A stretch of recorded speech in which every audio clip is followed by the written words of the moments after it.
Welcome बहुत बहुत स्वागत है आपका सरकारी सिलेबस यूट्यूब चैनल पर। और अभी हम बात करेंगे मेडिकल स्टैंडर्ड क्या होते हैं आरआरबी में जो टेक्नीशियन की भर्ती आई है। लेटेस्ट ही आज ही जो है ना डिटेल नोटिस जारी किया गया है। करीब 9,000 के आसपास वैकेंसी है। ग्रेड 1 के टेक्नीशियन और ग्रेड 3 के टेक्नीशियन दोनों की ही वैकेंसी है। इस वीडियो में हम मेडिकल के बारे में उनके जानेंगे कि मान लो आपका रिटन एग्जाम हो जाता है, डॉक्यूमेंट वेरिफिकेशन हो जाता है, लास्ट में होता है मेडिकल। अगर लास्ट में ही गड़बड़ हो गया तो आपकी इतनी करी धरी मेहनत, इतनी आशाएँ और लोगों की इतनी अपेक्षाएँ कि भैया हमारे बच्चे या लड़की की जो है ना नौकरी लगने वाली है, तो सब धरी की धरी रह जाती हैं। तो क्यों ना आप मेडिकल स्टैंडर्ड के बारे में पहले से ही जान लें। अगर आप उसमें फिट हैं तभी आगे की तैयारी करें, वरना कोई दूसरी नौकरी चुन लें। क्योंकि ऐसा तो ज़रूरी नहीं है कि जो आदमी चश्मा लगाता है, जिसको कम दिखता है या कुछ और है, तो उसके लिए कोई नौकरी नहीं बनी। ये भी नहीं सही है। हर तरह के बच्चों के लिए हर तरह की अलग अलग नौकरी है। तो क्यों ना अभी से चुनाव कर लें। तो हम इसमें बात करने वाले हैं कि डिटेल मेडिकल एग्जामिनेशन में आपका जो होने वाला है, क्या क्या चीज़ें ज़रूरी होंगी, क्या क्या चीज़ें ज़रूरी नहीं होंगी। तो मोस्टली जो ये नौकरी आई है टेक्नीशियन 1 और टेक्नीशियन 3 के पद, मतलब टेक्नीशियन ग्रेड 1 और टेक्नीशियन ग्रेड 3 के लिए। तो जो मोस्टली मेडिकल मांगा गया बच्चों, वो B1 सेप का मेडिकल मांगा गया है। B1 का मोस्टली पदों पर एक दो पद हैं जिसमें A3 मांगा गया है। ठीक, एक दो पद हैं ऐसे हार्डली। ठीक है, क्योंकि A3 थोड़ा सा ज़्यादा बेटर है। जैसे कि अगर आप जो है ना लाइनमैन का काम करोगे, ठीक, आप टेक्नीशियन 3 की भर्ती हुई, लाइनमैन में अगर कुछ काम होता है तो ऐसे पदों पर जो है ना आपको A3 का मेडिकल, जहाँ पर थोड़ा ज़्यादा विजन की रिक्वायरमेंट और ज़्यादा आपको अच्छा दिखना चाहिए, तो वहाँ A3। बाकी जो पोस्टें हैं टेक्नीशियन 1 और टेक्नीशियन 3 के लिए, सब का सब मोस्टली B1 मांगा गया है। तो हम B1 के बारे में भी देखेंगे और A3 के बारे में भी देखेंगे। तो जो आपका B1, मैं अभी पहले आपको ये बता देता हूँ कि B1 और A3 में क्या क्या है। ठीक है, देखिए रेलवे में भर्ती होने के लिए 3 तरह के स्टैंडर्ड है। कौन कौन से? एक A3 है, दूसरा B1 है और तीसरा B2 है। यही सिर्फ 3 तरह के स्टैंडर्ड पर आपका मेडिकल टेस्ट होगा। ठीक है, तो पोस्ट के हिसाब से मेडिकल डिसाइड होता है कि किस पोस्ट के लिए कौन सा वाला मेडिकल होगा। तो जो टेक्नीशियन 1 और टेक्नीशियन 3 ग्रेड के लिए वो मोस्टली आपका B1 होने वाला है। तो B1 में देखिए क्या क्या चीज़ें आपकी ज़रूरत रहती हैं। डिस्टेंस विजन, यहाँ से देखिए ये डिस्टेंस विजन, इसको थोड़ा सा हम कलर चेंज कर लेते हैं ताकि आपको थोड़ा सा अच्छा दिखाई दे। ये देखिए डिस्टेंस विजन जो है आपका 6/9 और 6/12 क्रमशः होना चाहिए, विद और विदाउट ग्लासेस। कहने का मतलब ये है, कई बच्चे ये सोचते हैं कि सर हम चश्मा लगाते हैं, क्या हमारा भर्ती हो पाएगा रेलवे में? तो जी हाँ, बिल्कुल हो पाएगा। यहाँ पर एक शब्द लिखा है विद और विदाउट ग्लासेस। अगर आप चश्मा लगाते हो तो उसके बाद सही दिखना चाहिए, अगर आप चश्मा नहीं लगाते हो तो उसके साथ दिखना है। कहीं ऐसा ना हो कि आप चश्मा लगाते हो, ठीक है, और आप कह रहे हो कि हम चश्मा नहीं लगाते और आपको दिख नहीं रहा, तो गड़बड़ हो जाएगा। आप लगाते हो तो लगा के आप एग्ज़ाम दो, नहीं लगाते हो तो बिना लगाए एग्ज़ाम दो। बात समझ गए आप? ठीक है, तो जो आपका विजन है वो 6/9 और 6/12 होना चाहिए। वैसे अगर आप किसी सेना वगैरह में जाते हैं, आर्मी वगैरह की नौकरी देखते हैं, तो वहाँ 6/6 का मांगा जाता है। ठीक है, लेकिन इसमें क्या है कि थोड़ा बहुत चलता है, तो आपका 6/9 और 6/12 की आइस होनी चाहिए। अब ये आप कैसे जानोगे? आप घर बैठे इस चीज़ का पता नहीं ना, जो नज़दीकी आपके आई सेंटर वगैरह हैं, जो आपका क्लिनिक वगैरह हैं, तो वो लोग ये टेस्ट करते हैं। वो लोग आपका टेस्ट करके बता देंगे कि आपकी आई साइट कितनी है। ठीक है, तो वहाँ से आप जान सकते हो, क्योंकि घर बैठ के आप इन चीज़ों का पता नहीं लगा सकते हो कि आपकी आँख 6/6 है या आपकी 6/9 है या 6/12 है। अंडरस्टूड? अब जो दूसरा है वो क्या है बच्चों, आप यहाँ से देखो, नियर विजन आपका इसमें देखा जाएगा। मतलब कि आप पैक एक्सपायर्ड हो गया, बाद में रिचार्ज किया जाएगा। अब देखिए क्या है कि नियर विजन आपका कितना होना चाहिए, मतलब कि नज़दीक की दूरी। आप किताब पढ़ पा रहे हो तो उसमें पढ़ पा रहे हो कि नहीं पढ़ पा रहे हो, तो वो आपकी वैन रीडिंग और क्लोज वर्क इज रिक्वायर्ड। ठीक है, तो जब आपको किताब वगैरह कुछ पढ़ना होगा या पास में काम करना होगा, तो नज़दीक का जो आपका विजन है वो आपका अच्छा होना चाहिए। कितना होना चाहिए आप यहाँ देख सकते हो कि 0.6 और 0.6 रहना चाहिए, दोनों आँखों का 0.6 और दूसरी का भी 0.6। तो नियर विजन आपका चेक किया जाएगा। ठीक है, ये भी आप जो है नज़दीकी आई सेंटर वगैरह, वहीं से आप इसके बारे में भी पता लगा सकते हो कि आपका कितना है। अब जो तीसरा एंड इम्पॉर्टेंट चीज़ है वो मस्ट पास था। इसमें देखो कई सारे टेस्ट आ जाते हैं। कलर विजन टेस्ट, मतलब कि आप कलर को पहचान पा रहे हो। आप लाल को हरा नहीं बोल रहे हो, हरे को लाल नहीं बोल रहे हो, पीले को लाल नहीं बोल रहे हो। जहाँ आपको गाड़ी रोकनी चाहिए थी, आपको ग्रीन कलर नहीं दिखाना था, रेड दिखाना था, आपने वहाँ पर ग्रीन दिखा दिया, तो गाड़ी आगे जाके टकरा गई। तो इस तरह आपको जो ना कलर विजन का टेस्ट होगा।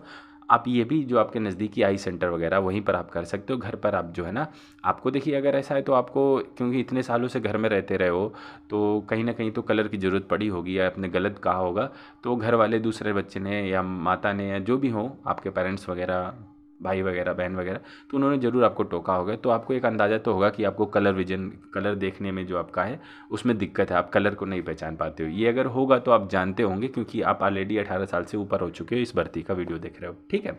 तो आपको जानकारी हो। अगर नहीं है फिर भी आप नज़दीकी आई सेंटर वगैरह जो है वहाँ जाके आप कलर विजन का टेस्ट करा सकते हो। दूसरा जो है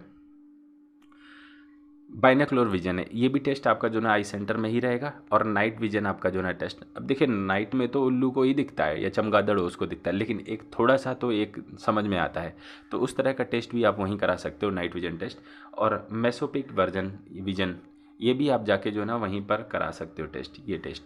ये 4 तरह की आपके जो ना टेस्ट हो गए। मैं यहाँ से एक बार और बता देता हूँ कि कौन कौन से आपके यहाँ से टेस्ट है।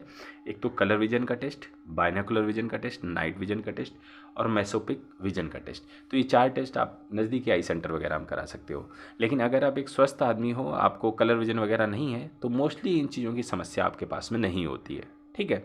तो जब समस्या नहीं है, अगर समस्या होती तो आपको समझ में आता है कि हाँ भाई कोई चीज़ आपको दिख नहीं रही, बाकी लोगों को दिख रही है, आपको नहीं दिख रही, तो मतलब कोई समस्या है। अगर आप जनरल फिट हो तो आपको अलग से कोई टेस्ट कराने की मुझे नहीं लगता कि कोई ज़रूरत है, ठीक है। तो आप स्वस्थ हैं तो कोई दिक्कत की बात नहीं। अगर आपको लगता है तो आप एक बार टेस्ट करा सकते हो, ताकि अभी से आप श्योर हो जाओ। तो ये हमने बात कर ली B1 मेडिकल के लिए। अब A3 में सेम क्या है कि A3 में थोड़ा सा और कड़क है।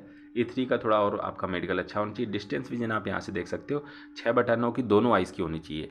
अभी क्या था कि एक 6/9 एक 6/12 थी, अब क्या है कि आपको दोनों ही 6/9 की आइज़ होनी चाहिए। बात समझ गए। और इसमें आप ये भी देख सकते हो कि आपका जो पावर है, अगर आप चश्मा लगाते हो 2D से ज़्यादा नहीं होना चाहिए। और वहीं B1 में क्या था कि 4D डायप्टर इसको बोलते हैं, तो 4D से ज़्यादा नहीं होना चाहिए। तो आप देख सकते हो कि A3 मेडिकल थोड़ा सा ज़्यादा टफ है, ठीक है। तो आप समझ के बाकी चीज़ें आपकी जो है ना सेम ही हैं, जैसा कि A1 में A3 में है वैसे ही B1 में था। बस एक चीज़ का यहीं बस एक अंतर कर दिया गया है कि आपका जो विजन है वो 6/9 दोनों आइज़ का चाहिए, और 2D से ज़्यादा आपका चश्मे की पावर नहीं होना चाहिए। और यहीं इसमें था कि 4D से ज़्यादा चश्मे की पावर नहीं होनी चाहिए। तो ये मेडिकल की बात आप समझ गए। अब हम देख लेते हैं कि किस पोस्ट के लिए क्या क्या आपका B1 चाहिए या आपका A3 चाहिए। तो चलिए आपको लेके चलते हैं, दिखा से देख सकते हो कि किस पोस्ट के लिए आपको कौन सा विजन चाहिए होगा। इसको हम थोड़ा सा जूम कर लेते हैं, क्योंकि बाकी चीज़ें हमें देखनी नहीं है, बस हमें जो चीज़ देखनी है वो किस पोस्ट के लिए आपका मेडिकल कौन सा चाहिए होगा। तो देखो आप यहाँ से बच्चों, अगर आप टेक्नीशियन ग्रेड 1 के लिए भर रहे हो तो आपका B1 शेप का चाहिए था, जो मैंने बताया था आपको कि B1 शेप के बहुत ज़्यादा बच्चों के लिए मांगा गया है, ठीक है। अब जो टेक्नीशियन ग्रेड 3 ब्लैक स्मिथ के लिए B1 शेप का, ठीक है। टेक्नीशियन ग्रेड 3 ब्रिज के लिए B1 शेप का। तो मोस्टली आप यहाँ से चेकआउट करोगे तो सबके B1 ही हैं, ठीक है।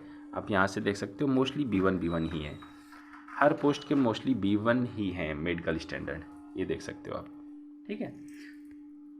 सबके लिए B1 ही है। एक इस पोस्ट के लिए देखिए ट्रैक मशीन, ये ट्रैक से रिलेटेड जब काम आ जाता है तो थोड़ा सा इंपॉर्टेंट मेडिकल चाहिए होता है, तो A3 थोड़ा सा टफ टाइप का रहता है, तो A3 आपका जो है ना मांगा जाता है। फिर और आगे देख सकते हो, तो मोस्टली बस इतनी ही पोस्ट थी। तो आप यहाँ से देख सकते हो मोस्टली जो है आपका B1 ही रिक्वायर्ड है। तो आप जान चुके हैं कि B1 मेडिकल ही मोस्टली में मांगा गया। तो एक चीज़ यहाँ से और बता देता हूँ कि एक पोस्ट थी जिसमें लाइनमैन वाला काम था, उसमें आपका मेडिकल स्टैंडर्ड A3 मांगा गया था। अब A3 जिसमें मांगा गया है तो उसमें एक ये चीज़ और निकल के आती कि आपकी लेसिक सर्जरी नहीं होनी चाहिए। ये आइस में एक होती है सर्जरी, अगर आपकी लेसिक सर्जरी हो रखी है तो आप मेडिकल स्टैंडर्ड A3 वाली जो लाइनमैन वाली पोस्ट थी, आप ट्रैकमैन वाली जो पोस्ट थी उसके लिए अप्लाई मत करो। उसके अलावा बाकी जो टेक्नीशियन की पोस्ट थी ग्रेड 3 की, उनके लिए अप्लाई कर लो, ठीक है। तो उम्मीद करता हूँ ये मेडिकल स्टैंडर्ड के बारे में आपको समझ में आ गया। बाकी आपको हाइट, वेट और दुनियादारी इन चीज़ों के बारे में कोई परवाह नहीं करनी है। बस मेडिकल स्टैंडर्ड जो मुख्यतः था वो यही था, और हमने इस चीज़ के बारे में डिस्कशन कर लिया है। अगर कुछ और आप जानना पूछना चाहते हो तो हमें कमेंट कर सकते हो। फिलहाल इस वीडियो में बस इतना ही रखना चाहेंगे। हम आपसे मिलते हैं अगली वीडियो में, तब तक के लिए वंदे मातरम।